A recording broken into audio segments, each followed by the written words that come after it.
Good morning, good morning everyone. Ayan, so talakayin natin ano nga ba ang citizenship nitong si Joey Uy. Okay, so sa 6th District of Manila kasi nitoong nakaraang May 2025 election ay naging kalaban po ni ah, outgoing Congressman Bienvenido Benny Abante sa 6th District ng Manila, itong si Councilor Joey Uy. Yes, tama mga kaibigan. Kasalukuyan pong councilor itong si Joey Uy at meron pa po siyang ano ba tawag ito, natitirang termino para tumakbong muli sa pagiging councilor. Okay, sa pagiging councilor. Ang nangyari lamang po kasi ay naglakas po ito ng loob na kalabanin itong si outgoing Congressman Bienvenido Benny Abante. So, to cut the story, siya po ay tumakbo sa pagka kongresista ng 6th District of Manila. Habang nagkakaroon po no ng alam niyo na, during the election period no, ay siyempre ang iniisip niyan ang galawan ng yung sa traditional na political situation sa ating bansa. Kapag nagpo-promote tayo at kapag ipinakikilala natin ang ating sarili, dapat 'di ba ang nakikita at naririnig ng maraming tao, ano ba yung plataforma natin? Ano ba yung gusto nating makita? Ano ba yung binabalak nating gawin kapag tayo ay naupo at nanalo sa posisyon? So, 'di ba panay ikagaganda, ikauunlad, ikatatahimik ng ating nasasakupan. 'Di ba? Ganyan yung gusto dapat natin. Yan yung pinakang idealistic, no? Yan yung pinakang ideal na dapat nating marinig, mapakinggan mula sa mga kandidato. Ang nangyayari kasi hindi ganyan eh. Ang nakikita natin ay ang bawat kampo ay gumagawa, nagpapahayag at nagsasalita ng kung ano-ano laban sa kanyang katunggali. Okay, ibig sabihin, hinahanapan po ng mali ang kalaban. Hinahanapan ng butas ang kalaban. Para nga naman mawala yung kompetisyon. 'Di ba? Mas madali nga naman. So eto nga po ang ginawa ni outgoing Congressman Bienvenido Abante. Nag-file po siya ng reklamo at pinapa-disqualify itong si Congressman-elect Joey Uy. Dahil ito daw po ay natural-born citizen of the Philippines. Ibig sabihin ng naturalized born, hindi daw po siya totoong Filipino citizen. Okay? So, ano nga ba ang sinasabi sa ating konstitusyon? So, ang Constitution po mga kaibigan, ito po yung pinakamataas na batas na kailangan nating gawing basihan.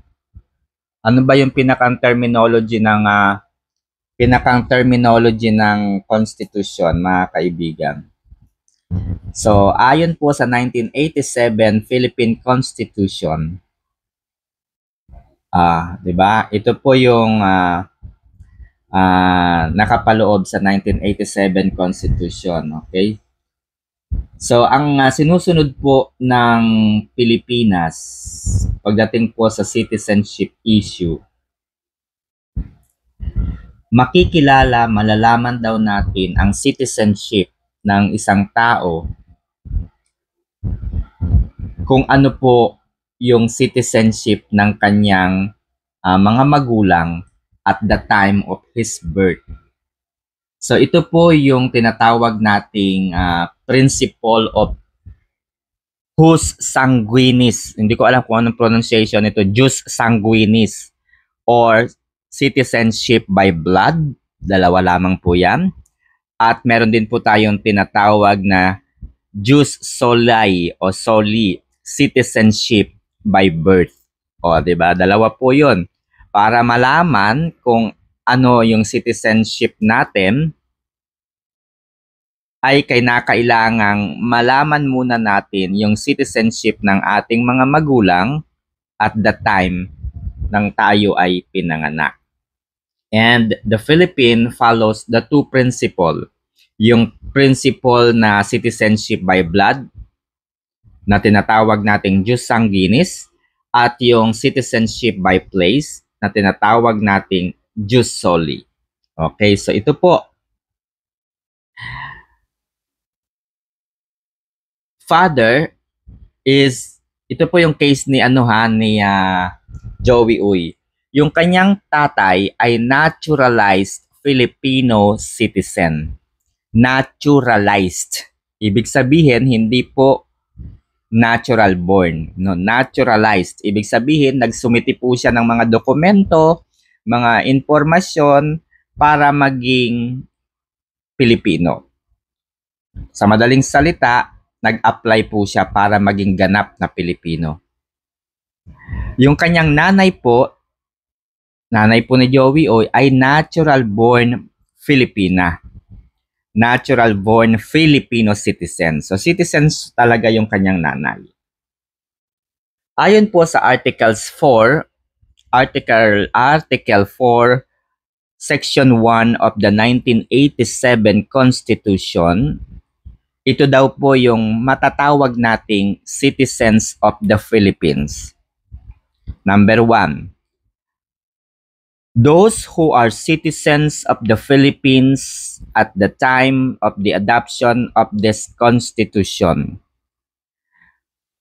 Kung ikaw daw ay citizen na po ng Pilipinas mula nang inadapt natin yung 1987 Constitution.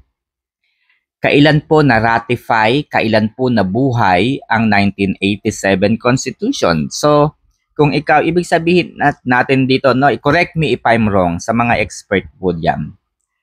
Ang ibig sabihin po nitong number 1, ikaw daw ay Filipino citizen kung ikaw ay Philippine citizen at the time of the adoption of this Constitution. Ibig sabihin, nang bigyang buhay ng maisabatas ng namaratipikahan ang 1987 Constitution at ikaw ay nasa Pilipinas na, lalo na kung dito ka na pinanganak. At the time na binigyang buhay ang 1987 Constitution, ikaw ay maituturing na Filipino natural citizen. Pangalawa, those whose fathers or mothers are citizens of the Philippines. Kung ang iyong tatay o ang iyong inay ay citizens of the Philippines. O, diba? Obvious naman. Hindi ko na kailangan Tagalogin. Number 3, those born before January 17, 1973 of Filipino mothers who elect the Philippine citizenship upon reaching the age of majority. So, ibig sabihin, kung ikaw daw ay pinanganak bago January 17, 1973 at ang iyong nanay daw ay isang Filipina who elect the Philippine citizenship upon reaching the age of majority, ikaw ay Filipino citizen. Those who are naturalized in accordance with law. So, ikaw din ay matatawag na Filipino kung ikaw daw ay naging naturalized Filipino in accordance with the law. Ibig sabihin, kung ikaw ay nag-apply ng citizenship, no? ikaw ay matatawag na Pilipino na kasi nag-apply ka na. Sinunod mo na yung batas. So, ewan ko lang, no? Ito po yung aking conclusion, no? Base po doon sa aking binasa sa 1987 Constitution. Since his mother is a natural-born Filipino, Joey Uy is Filipino citizens by birth. He is a natural-born Filipino citizen by birth. Yung binanggit ko kanina, ano yun yung by birth na yun? Jus sanguinis, tama ba? Ano? Jus soli. O, yun, Jus soli. So, Filipino siya by birth. Even if the father is a naturalized Filipino. He is considered a natural born. He is considered a natural born Filipino if he did not have to perform any act to acquire or perfect his Philippine citizenship. Automatically, a citizen at birth through his mother. O, so, Filipino talaga siya. Diba? He was born after 1973 Constitution. O, diba?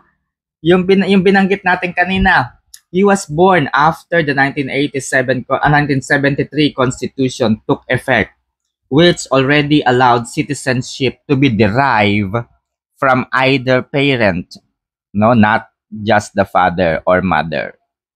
If ipinanganak po si Joey Uy noong January 17, 1973, kung pinanganak po si Joey Uy noong January 17, 1973, he is a natural-born Filipino citizen. If he was born before that date, he would have needed to elect Philippine citizenship by reaching the majority. O, di ba mga kaibigan? Ano sa tingin ninyo?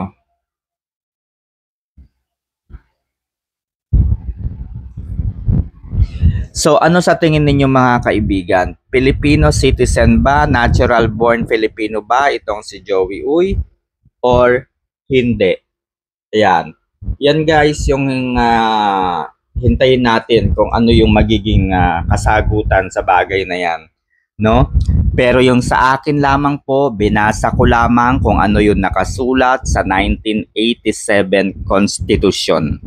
Binasa ko lamang kung ano yung nakasulat sa 1987 Constitution. Hindi ako nagbigay ng aking paliwanag, binasa ko lamang, tinagalog ko lamang. So, base dun sa mga requirements na yon, kung ang iyong nanay daw o ang iyong tatay ay natural-born Filipina or Filipino, then therefore, Filipino. Alright? So, eto na nga ang sistema, kaibigan. Ipinroklama po, no? Ipinroklama si Joey Uy, tapos biglang binawi. 'Di ba? Medyo ano to medyo katakataka ito. So ito nga mga kaibigan, June 18, 2025, kinansela ng Commission on Elections Second Division ang Certificate of Candidacy ni Joey Uy. So, June 23, 2025, naghain ng motion for reconsideration si Joey Uy, June 2023. June 30, 2025, hindi, 2025 pala yung pinag-usapan ni Rather, tama. June 30, 2025, ipinroklama po ng Comelec N-Bank ang second placer sa 6th District of Manila. Ay, nako po. Si Abante yun. June 30, nakipagpulong po si George Garcia kay Solicitor General. Nalimutan ko yung kapalit ni ni Solgen Guevara. So nakipag-usap po siya sa Solicitor General upang humingi po sa Korte Suprema ng kapaliwanagan tungkol sa recent ruling nito na hindi winner ang second place. Kasi merong magundadat. Ano ba yung versus Comelec, guys. So meron kasing ruling na inilabas meron kasing desisyon ng Korte Suprema na sa eleksyon ay hindi daw po pwede na maupo yung second placer kapag na-disqualify yung winner. Dahil ang pinakang rational po nito ay talo po talaga. Talo po talaga. Kahit second placer po siya, talo po talaga siya. Kasi hindi siya magiging winner kung hindi siya gusto ng taong bayan. So, disqualified po ng korte. So, yun po yung titignan natin mga kaibigan. No, yun po yung titignan natin dito. So, sana ay naging malinaw po yung ating paliwanag. No? So, yun lamang po mga kaibigan. So, kung bago ka lamang sa aking channel, don't forget to like, subscribe, and share this video.